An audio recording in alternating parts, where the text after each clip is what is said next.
La peinture gestuelle, c'est l'étude qui étudie la façon de peinturer d'un être humain. C'est une approche d'analyse de l'art qui se concentre sur la manière dont un artiste utilise des gestes, des mouvements et des techniques spécifiques lorsqu'il peint. La peinture gestuelle peut révéler des aspects de la personnalité, des émotions, de l'état d'esprit et du processus créatif de l'artiste. Cette approche est souvent utilisée pour comprendre le travail d'artistes célèbres et pour analyser des œuvres d'art afin de mieux comprendre les intentions et le style de l'artiste. En tant que croyants, nous nous attendons à ce que la nature soit ordonnée car nous croyons qu'un être intelligent et supérieur a créé tous les êtres vivants que nous connaissons. Nous nous attendons donc à voir des créatures qui sont munies de cet ordre. Mais afin de prouver qu'un être intelligent a bel et bien designé l'univers, nous aurions besoin de trouver des empreintes dans la nature qui sont extrêmement ordonnées et qui se répètent très souvent dans la création. Cette répétition aurait besoin d'être prouvée à l'aide des mathématiques, car les mathématiques sont les meilleurs outils pour expliquer et comprendre l'univers. Tel un peintre qui fait toujours les mêmes coups de pinceau de la même façon, il se trouve qu'une répétition a bel et bien lieu dans la nature, et elle se répète partout dans la création. Tout autour de la Terre, que ce soit dans les petites choses telles que les ammonites, les plantes et même jusqu'à la spirale des galaxies. C'est comme si Dieu aurait laissé des empreintes digitales dans le schéma de sa création, nous permettant de conclure que cette répétition est bel et bien le fruit d'un être intelligent et supérieur qui a designé tout ce que nous connaissons. Vous devez vous demander de quoi je parle. Ici, cette fameuse répétition a été trouvée ou même prouvée. Eh bien, il se trouve que nous avons trouvé cette empreinte et nous l'avons même nommée.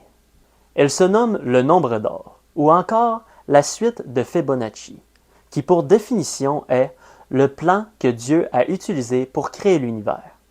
Voici une brève explication pour vous expliquer en détail qu'est-ce que le nombre d'or.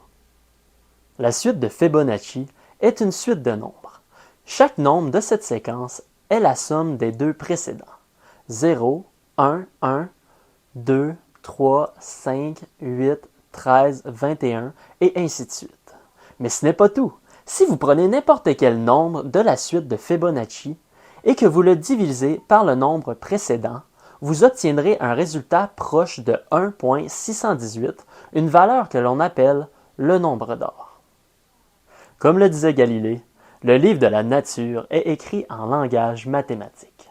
Certaines des manifestations du nombre d'or se trouvent dans divers éléments de l'univers, que ce soit dans la nature, l'art, l'architecture ou d'autres domaines. Voici quelques exemples. Pour commencer, la nature. La suite de Fibonacci s'applique au nombre de pétales des fleurs, en particulier des pâquerettes. Le nombre d'or est souvent observé dans la nature, notamment dans les structures des plantes. Par exemple, les spirales des pommes de pin, de la camomille jaune, des tournesols, des ananas suivent des motifs basés sur le nombre d'or, comme les spirales des coquillages, des galaxies et des ouragans.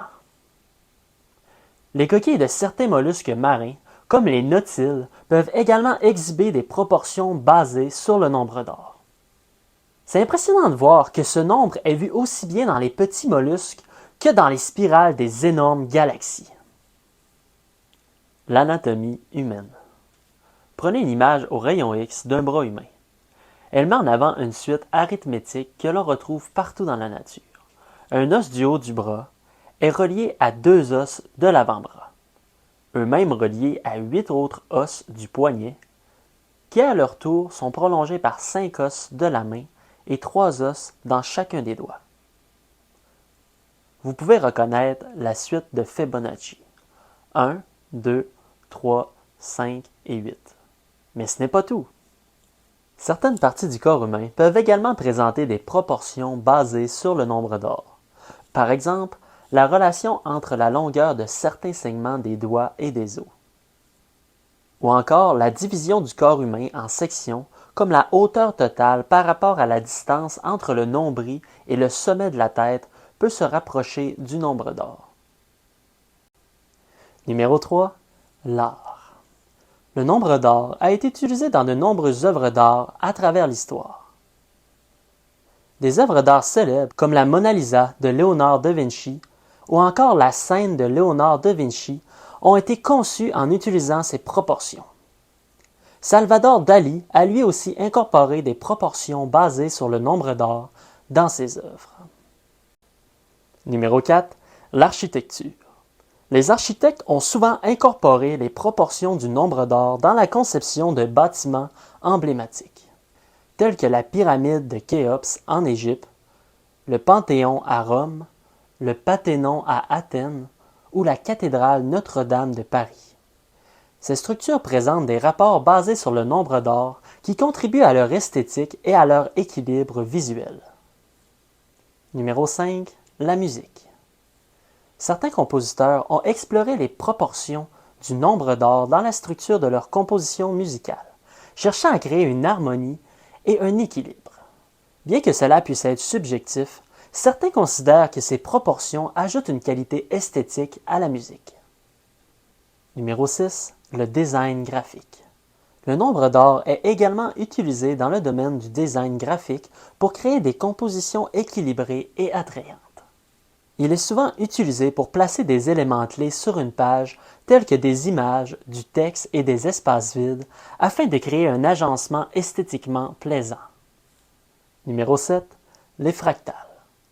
Les fractales sont des motifs mathématiques complexes qui se répètent à différentes échelles. Certains types de fractales, comme le célèbre ensemble de Mandelbrot, contiennent des structures qui se rapprochent des proportions du nombre d'or. Ces exemples illustrent comment le nombre d'or se manifeste dans différents aspects de l'univers. Et si le nombre d'or était un signe, une indication subtile que Dieu aurait laissée comme une empreinte dans la structure même de notre réalité? Peut-être que ces motifs mathématiques révèlent une intention supérieure, une intelligence créatrice qui dépasse notre compréhension. Certains pourraient dire que cette coïncidence n'est que le fruit du hasard, un exemple de notre tendance à trouver des motifs significatifs dans le chaos. Mais lorsque nous contemplons la complexité de l'univers, les lois mathématiques qui régissent son fonctionnement et les innombrables connexions qui s'y trouvent, il est difficile d'imaginer que tout cela soit purement accidentel.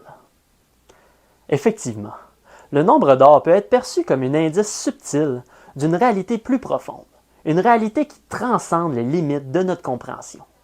Peut-être que la beauté et l'harmonie que nous trouvons dans ces motifs mathématiques sont des reflets de la grandeur de l'architecte suprême.